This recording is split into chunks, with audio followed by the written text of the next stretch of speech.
You're about to see an incredible human document. An encounter with forces that no one on this earth withstands. You may find it shocking, impossible. But it is nevertheless evidence of a universe beyond the power of our five senses.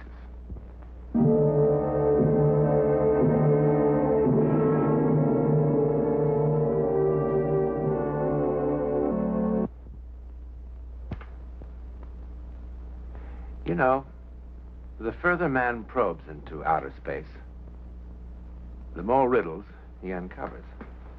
Take the matter of UFO, for example. That is to say, the unidentified flying object. What a heated controversy this phenomenon has provoked. Everybody's in the act, from the comic strip artist to the fiction fella, to the sober scientific sifting of all the known facts by responsible men. Some from the military, and some eyewitnesses who pilot our giant aircraft. And from all this sifting and all of this screening, certain events of the past years have been generally accepted as having happened. The physical evidence, however, is inclined to disappear into thin air. Sort of, well, like this.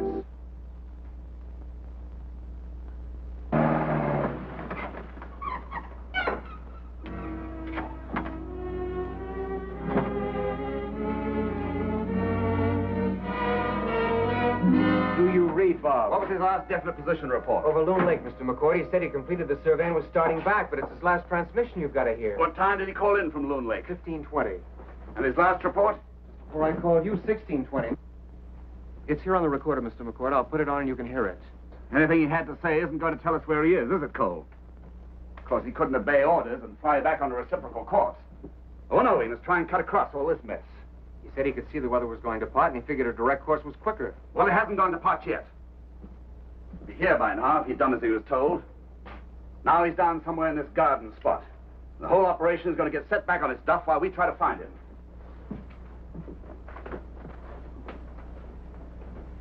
Mr. McCord, you'd better hear what Mr. Rand had to say. We'll have to wait till the morning. What's it supposed to be like tomorrow? Not too bad.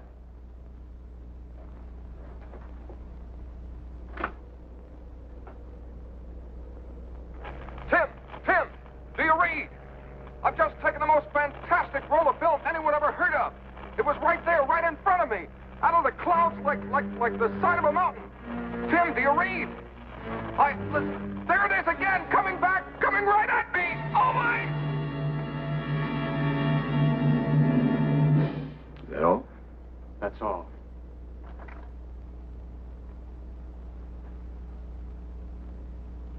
Did he give his altitude over Loon Lake? He was at 2,500. Just as I thought. Comstock Peak is 3,000. If he didn't change altitude, this is where we'll find him. Smashed on the side of it. But he would have changed altitude. What about the films he said he had? It's one of his better-known habits. Wasting company film on the most fantastic pictures. Well, at least the tape will give us some idea where to look for him. He didn't mean he saw a mountain. I heard what he said, Cole. I happen to know him a great deal better than you.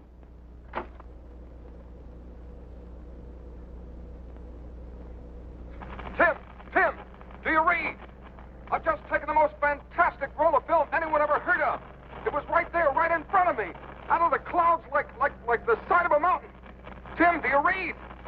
Listen, there it is again, coming back, coming right at me. Oh, my! You better keep at it. If he's not too badly banged up, perhaps he can get some word out. If you hear anything, give me a call. I'll be in the office. Mr. McCord, how can a mountain come back at you?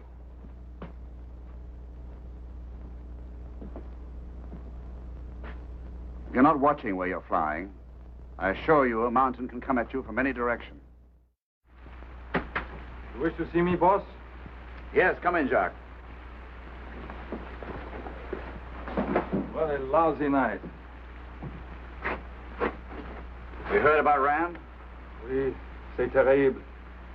Oh, it's a bad night, a bad night. Yes, it's bad for a lot of reasons. All because he could never obey orders. Jacques, how much more time have we got before we have to close up for the winter? It's a hard one to say. So far we have luck. Not too much cold, but it can change all of a sudden. My God, I remember one Yeah, time... I know what you can do, and I remember lots of times, too. But you tell me, so I can tell the main office. 1 week? 2? 5? Yeah, I make a guess. Maybe 3 weeks. How far can you push the road in that time?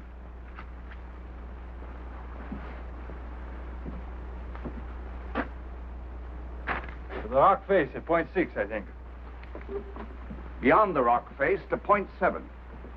And I don't think I know. When we come back in the spring, I want to be this far. Maybe you get me twice as many men to do the job, huh? You've got all the men you need, Jack. Work them double shifts if you have to. Work them at night. Sure, we work them on a night like this. What kind of men you think we are? I thought you were road builders. That mine isn't going to do the company any good until we start taking ore out of it. We can't do that without a road. Bote will do the best he can, but he will be an hated man. Bon. Listen, another thing. If I am to do the impossible, I must have the helicopter. It's on its way over for number 3 by daylight. But you will be using it to locate Monsieur Rand, and that may take some time. Well, the Beechcraft will do the searching for Rand. It's on its way up from base headquarters. When it locates him, we'll borrow the helicopter long enough to go in and get him out. Would not the helicopter do a better job of searching than a big plane like that? You stick to the job of road building, Jacques. Let me worry about finding Rand.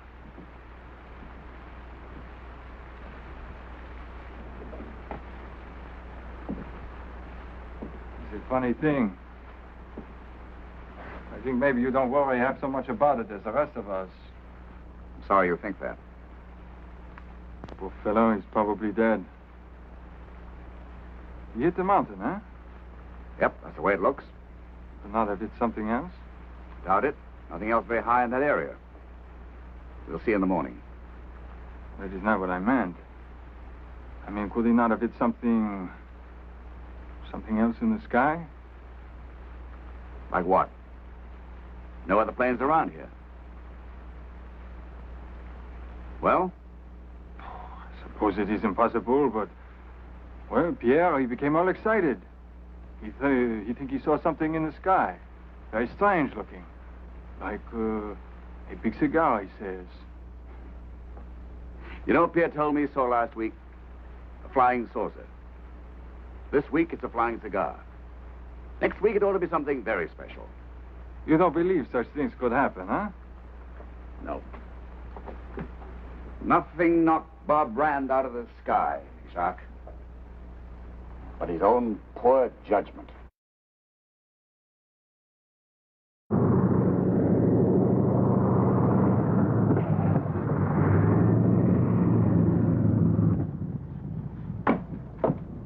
Well, it's about time. We think he's down here on the mountain somewhere. But since his last known position was over Loon Lake, I'd suggest if you don't spot him on the mountain, you use it as a center point from which to expand your search. What about the chopper? Is it going to work with us? It's on its way over now from number 3. Tim here has been in contact with Lawrence. He'll be listening in on your frequency. If you spot Rand, he'll move in and pick him up. I don't read you clearly. You mean the chopper isn't going to help us hunt for Rand? It'll just be brought in if we find him. That's right, Blake. But, sir, Lawrence in a helicopter could get in there. Let me explain it just once. Your plane can cover more territory faster than Lawrence and 6 helicopters. He and his chopper will be working with Jacques Beauté on the roadside, right here. But, sir, a chopper could get Blake, in there. this weather isn't going to hold up for long. I suggest we stop wasting time. Rand's time. Just one other thing. Rand always carried a chute for some silly reason. If he survived the crash, he'll use it as a signal. So watch out for it. Any more questions? Yes, sir. What about that plane you've got outside? Isn't it going to be used in the search? Not unless you want to look for 2 planes. It's got ignition trouble, and nobody seems to know the cause. Well, I could find the cause. I'm an A&E. You find Ram first, Tobin, if...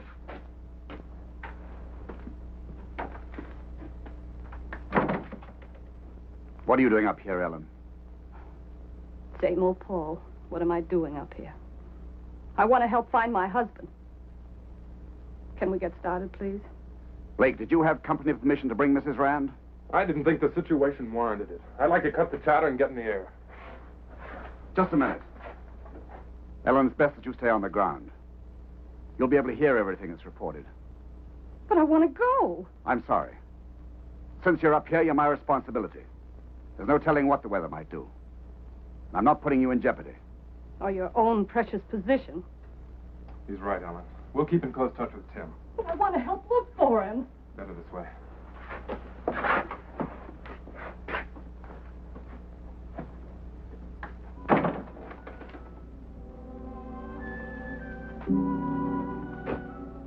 You've never forgiven me, have you? Not even now. You got it all wrong, Ellen.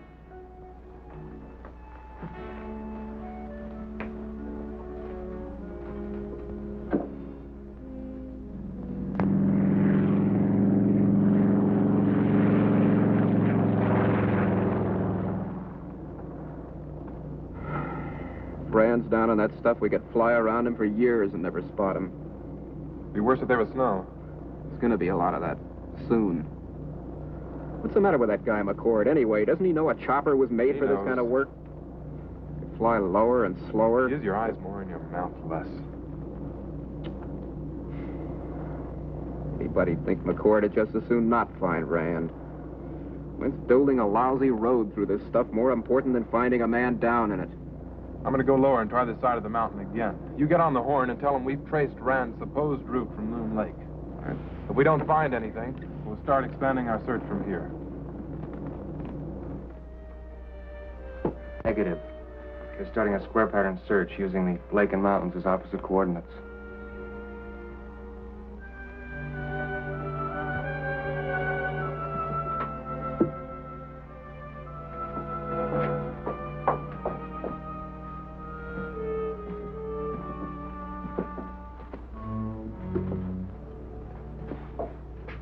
I realize that any words of sympathy that I might offer would neither be appreciated nor believed.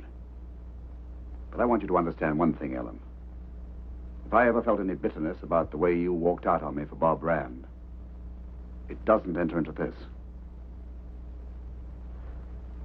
You never liked him. No, I never did.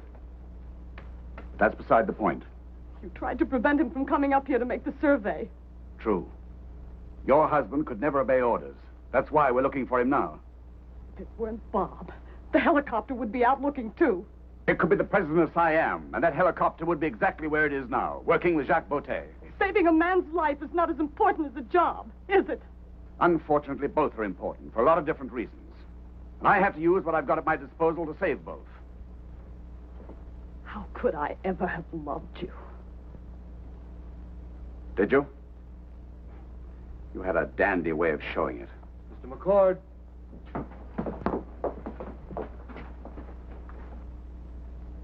Cole, this is Tobin. We've spotted something. Wait a sec. We think it's a chute. We can see the lines in a mess of trees. Tobin, this is McCord. Can you see Rand? Over. Negative, negative. We can just see his chute lines. If you can spare the chopper, Mr. McCord, we'll vector him in. I'll send the chopper right away. They think they found his chute.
I've never seen anything before like it in my life.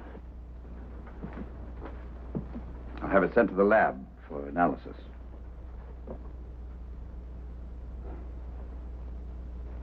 It was hanging from all the trees like spider webs. It was very strange. You get back to the job, Jacques. Oui. It is too bad to find spider webs. You mean angel's hair? Comment? Let's not be cute. I'm not being cute, Mr. McCord, or maybe you'd like me to read it to you.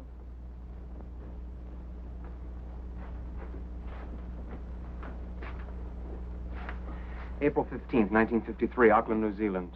A mass of strange white substance drifted down from the sky today over Angawanga. It covered fields, buildings, wires, trees, and fences for hundreds of yards around. Here's another one. November 16th, 1953, San Fernando Valley. A fluffy blanket, dead white, with delicate rope-like strands, may be the San Fernando Valley's first physical contact with visitors from outer space. It is reported to have streamed like a lacy ribbon from a mysterious cigar-shaped craft that sped over the valley. Given the name of angel's hair, these mysterious filaments Let were me see that. Visitors from outer space. You stick to your radio, Cole. And you better listen to this again. Tim, do you read? I've just taken the most fantastic roll of film anyone ever heard of. It was right there, right in front of me, out of the clouds like the side of a mountain. Tim, do you read? Listen, there it is again, coming back, coming right at me. What happened? What happened? He hit the mountain or the ground. That's what happened. Or something hit him. This flying cigar you read about. Pierre, he says so. Jack, will you stop talking this gibberish and get back to your job? And you keep your science fiction till after hours. Now, Jacques, get going when I tell you, will you? Just a minute, Paul. What did he mean about the film he took? Well, why didn't you tell us? What are you trying to do? Regardez.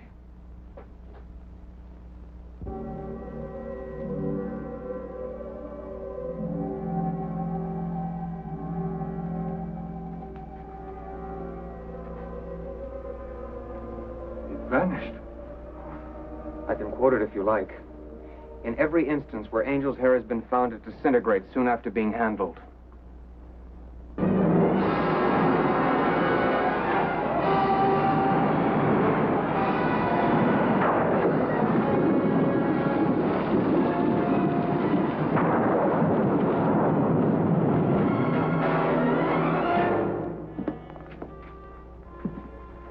Blake?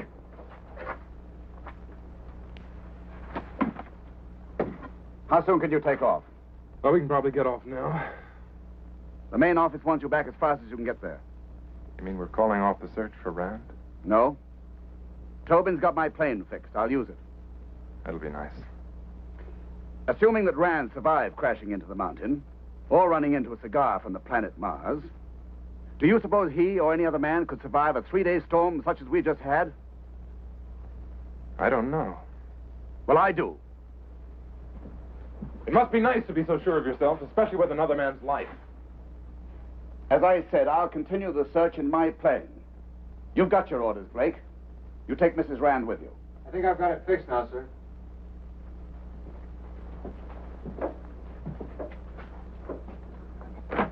They have found him. Rand? A call comes to her saying they have found him, and by the Blessed Virgin, he is alive. Thank God. Who called Ellen? He said his name was Dr. Norton. Where've they got Bob? He has him in his home. He said a storekeeper found Bob wandering, delirious. He said he'd been kidnapped. Isn't that silly?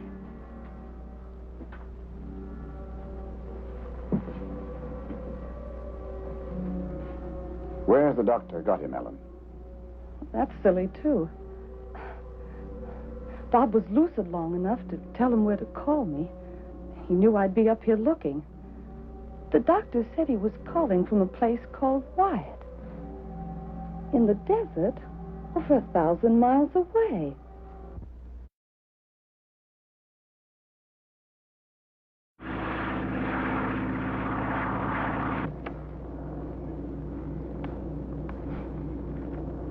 How is she? Pill worked. She's asleep. Why don't you try and psych out? Blake, Is it aerodynamically or meteorologically possible? He had about 2 hours of gas when he called in last. His plane cruised at 120 miles an hour. You figure it out. But with a strong wind. They don't make them that strong around here. But it couldn't be. All that way. I just won't believe it. Perhaps half of believing is being able to accept the unusual. I remember something that happened to me a few years ago in the Air Force that reminds me of Rand. You mean the Kinross thing? Yeah, radar picked up a UFO over Lake Superior. They scrambled a night fighter after it. The two were seen to meet and join on the radarscope. Then the UFO took off like a bat and disappeared. No trace of the fighter was ever found. Isn't it marvelous? The literature you young men read these days. Men from outer space. Stranger cases than that have been sworn to. Even incidents of reported kidnappings. By men from Mars. Listen, I live with both feet on the earth. Maybe your head in it, McCord. If you'd read the newspapers, you'd find that some astronomers claim that the moons of Mars are artificial. Oh, sure. Our moon is made of green cheese. We're on the verge of space exploration ourselves. Why is it so hard to believe that others might have beaten us to it? It's a pretty big place, chum. Now, maybe you're smarter than all the rest of us. Maybe you know what lies out there, huh? Better hold the phone till we hear from Rand.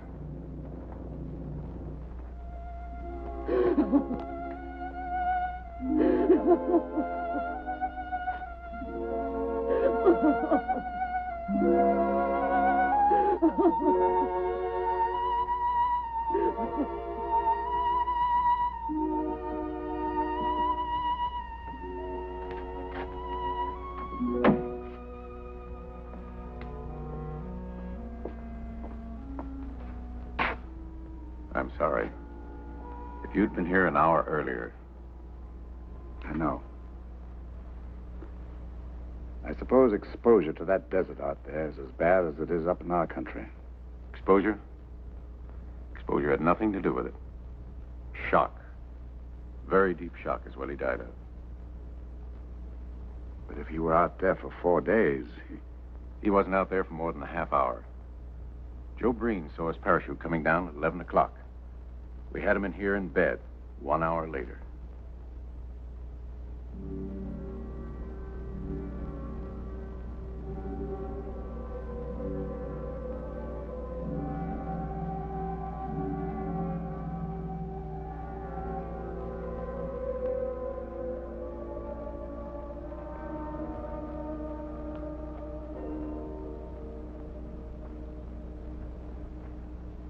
The physical evidence is inclined to disappear into thin air.